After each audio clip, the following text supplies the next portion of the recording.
Assalamualaikum warahmatullahi wabarakatuh. Perkenalkan, nama saya Wahyu Akbar Wicaksono dengan nomor induk mahasiswa 43030020043. Di sini saya akan menerangkan materi UAS mata kuliah Tauhid. Materi yang pertama yaitu awal mulainya perpecahan golongan dalam umat Islam. Pada intinya, setelah peristiwa terbunuhnya Khalifah Utsman bin Affan, perpecahan semakin memuncak sehingga terjadilah Perang Jamal, yaitu perang antara kubu Ali dengan kubu Aisyah, dan Perang Siffin, yaitu perang antara kubu Ali dengan kubu Muawiyah. Berawal dari itulah akhirnya timbul berbagai aliran dalam umat Islam. Masing-masing kelompok juga terpecah belah menjadi beberapa kelompok, di antaranya yakni Khawarij, ialah suatu sekte atau aliran pengikut Ali bin Abi Thalib yang keluar meninggalkan barisan karena ketidaksepakatan terhadap keputusan Ali yang menerima arbitrase dalam Perang Siffin pada tahun 37 Hijriah atau 648 Masehi dengan kelompok Bugat atau pemberontak Muawiyah bin Abi Sufyan mengenai persengketaan khilafah. Kedua, yaitu Murji'ah, adalah orang yang menunda akan penjelasan kedudukan seseorang yang bersengketa yakni Ali dan Muawiyah serta pendukungnya masing-masing hingga hari kiamat kelak. Ketiga, Syiah, yaitu orang-orang yang tetap mendukung dan mencintai Ali dan keluarganya, sedangkan Khawarij memandang bahwa Ali, Muawiyah, Amr bin Ibnu Al-As, Abu Musa Al-Asy'ari dan orang-orang yang menerima arbitrase adalah kafir. Sebagaimana dijelaskan dalam Al-Quran, penggalan surah Al-Ma'idah ayat 44, yang memiliki arti barang siapa yang tidak memutuskan menurut apa yang diturunkan Allah SWT, maka mereka itu adalah orang-orang yang kafir. Dari ayat inilah mereka mengambil kesimpulan la hukma illa lillah, bahwa tidak ada hukum selain dari hukum Allah SWT. Persoalan ini telah menyimpulkan 3 aliran teologi dalam Islam, yaitu pertama Khawarij, yang kedua Murji'ah, yang ketiga Mu'tazilah. Dalam dunia Islam timbul pula 2 aliran teologi yang terkenal dengan nama Qadariyah dan Jabariyah. Menurut Qadariyah, manusia mempunyai kemerdekaan dalam kehendak dan perbuatannya.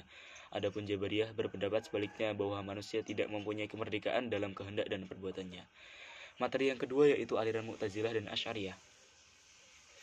Bagi Mu'tazilah, moralitas adalah sebuah tindakan rasional manusia dalam melihat mana yang baik dan mana yang buruk, tidak semata ditentukan oleh tuntutan agama. Sedangkan Asy'ariyah berpandangan sebaliknya, bahwa moralitas berada di bawah kontrol Tuhan, atau dengan pengertian lain moralitas itu mengandaikan agama. Munculnya Asy'ariyah sebagai sebuah aliran kalam dijelaskan dalam beberapa teori. Berikut beberapa teorinya. Kehancuran aliran Mu'tazilah akibat pemaksaan paham keagamaannya terhadap masyarakat. Pada masanya aliran Mu'tazilah berkembang dengan cepat. Banyak penduduk yang menjadi pengikut aliran kalam yang dibangun oleh Wasil bin Adha. Kaum Mu'tazilah perlahan-lahan mendapat tempat di hati masyarakat Islam. Pengaruh ini mencapai puncaknya ketika para khalifah dinasti Abbasiyah mengakui aliran Mu'tazilah dan menjadikannya sebagai madhab yang dianut oleh negara. Salah satu prinsip dasar mazhab Mu'tazilah yaitu amar ma'ruf nahi mungkar, mengajak kepada kebaikan dan mencegah kemungkaran. Kaum Mu'tazilah juga memiliki paham yaitu paham Al-Quran sebagai tidak qadim. Bagi kaum Mu'tazilah, paham sebaliknya yaitu paham Al-Quran sebagai qadim, memaksa adanya yang qadim di samping Tuhan. Dalam hal ini berarti menduakan Tuhan. Perbuatan semacam ini adalah perbuatan syirik yang dinilai sebagai dosa besar dan tidak dapat diampuni Tuhan. Bagi Khalifah Al-Ma'mun, orang yang mempunyai paham syirik tidak dapat dipakai untuk menempati posisi penting dalam pemerintahan. Oleh karenanya, Khilafah menginstruksikan kepada para gubernurnya untuk mengada ujian terhadap para pejabat, para hakim, dan para pemuka agama yang berpengaruh di masyarakat. Dari sinilah timbul apa yang disebut dengan mihnah, yang di dalam sejarah Islam dikategorikan sebagai fitnah kedua setelah fitnah pertama dalam Perang Jamal dan Siffin. Yang ketiga, materi tentang perkembangan ilmu tauhid dari klasik ke modern. Para ahli membagi sejarah ini menjadi 3 bagian penting secara periodik, yaitu yang pertama periode klasik, yaitu merupakan kemajuan yang dibagi dalam 2 fase. Yang pertama fase ekspansi dan integrasi, yang kedua puncak kemajuan. Periode inilah yang melahirkan ulama-ulama besar seperti Imam Malik, Imam Abu Hanifah, Imam Syafi'i, dan Imam Ahmad ibnu Hanbal. Pada saat yang sama, ilmu kalam pun berkembang seiring dengan kuatnya pengaruh yang masuk dari tradisi pemikiran filsafat Yunani kuno. Kedua, periode pertengahan. Periode ini dibagi menjadi 2 fase. Yang pertama fase kemunduran, di mana fase ini terjadi di desentralisasi dan disintegrasi dalam tubuh umat Islam.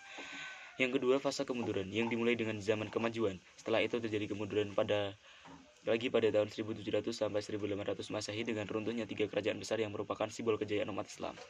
Tiga kerajaan itu adalah Kerajaan Ottoman Turki, Kerajaan Safawi di Persia, dan Kerajaan Mughal di India. Ketiga, periode modern merupakan zaman kebangkitan umat Islam dalam pemikiran filsafat ilmu kalam yang semakin kian berkembang. Ilmu kalam klasik adalah teologi Islam yang pokok pembahasannya lebih cenderung kepada pembahasan tentang ketuhanan.